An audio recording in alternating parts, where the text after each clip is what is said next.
If you watched my previous MCU reviews, you know that I'm not a huge fan of the Thor movies. I thought the first one was fine enough. It had an amazing character journey, great villain, and all right performances, but was slowly paced, lacked any gripping action, and was heavily cliched. As for the second movie, it had fine moments, and I didn't necessarily hate it, but it nearly failed on every level in terms of the overall narrative and had the worst pacing in any MCU movie. So in 2017, when a new Thor movie was announced, I hadn't watched Dark Road at the time, but I heard bad things about it, and I wasn't thrilled about the first entry in this trilogy. So I wasn't really excited for the third entry. However, after watching the trailer, it was clear that Marvel was going out of their way to say that this movie wasn't like the last two. It was going to be a fun time. At the end of the day, I was intrigued, and with commercials making the bold statement that this was the greatest MCU movie so far, my excitement only grew. After watching the movie, I wasn't disappointed. I really enjoyed myself. But how did they do it? How did they make, in my opinion, the first good movie about the God of Thunder? Well, let's find out. After the events of Age of Ultron, Thor searches for the Infinity Stones but then gets captured by Surtur, who tells Thor that Asgard is destined to be destroyed by him in an event called Ragnarok. Thor escapes, and after learning of a goddess of death named Hala, who's come to take over Asgard, it's up to Thor to not only put an end to his scheme, but prevent Ragnarok. I like that plot setup, however, it's not as simple as it seems. See, this movie is for the most part a comedy, meaning there are a lot of hijinkses. So for the second act, all of it is just comedic hijinkses, but that's not a bad thing, it fits in this movie's tone. The pacing in this movie is actually insane, every scene is really enjoyable, and that helps since during the second act the main plot completely comes to a halt in favor for a bunch of comedic scenes, but like I said, it fits the movie's tone. Speaking of tone, like I said, it's extremely comedic. And that's both a good and a bad thing. The reason it's a good thing is because this movie can ditch all attempts to make a serious narrative out of the ridiculous characters like Thor and just let loose and have fun.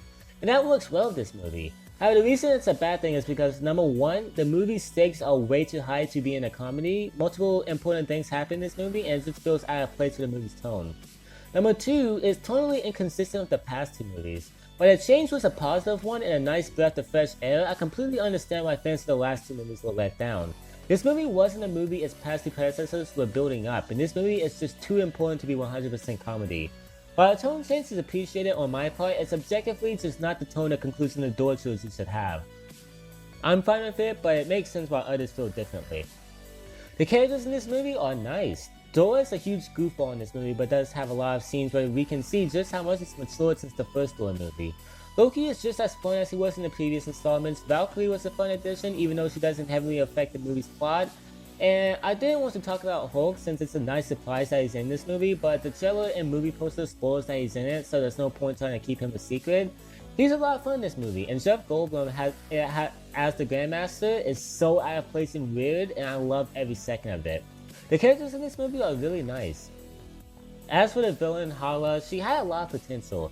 The trailer made her out to be awesome, and there's many scenes that demonstrate just how powerful she is. And with her personal connection with Thor, she could have easily been an amazing antagonist. But sadly, she gets barely any good scenes and she's just painfully one-dimensional. She's forgettable Marvel villain number 1058. The performances are great though, everyone does a good job portraying their character. I find it amazing that after The Incredible Hulk, all the performances in each MCU movie has been perfect. I'm happy to announce that the action in this movie is pretty good, but there's not a whole lot, it's still a lot of fun and easily the best action we've had in any Thor movie. And the effects are wonderful, everything looks great as always. And the soundtrack is great, the tracks are good and they fit the bizarre and comedic direction of the movie, it's promising.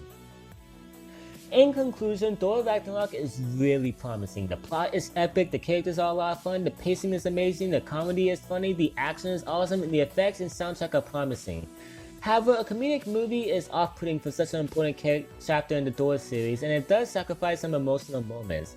This is another Iron Man 2 or 3 scenario where I personally consider this movie a 5 out of 5 for me, but due to objective reasoning, I give Thor Ragnarok a 4 out of 5. Anyways, I hope you guys have enjoyed this video. If you have, then please like and subscribe, and as always, I will see you guys next time. Peace, everyone.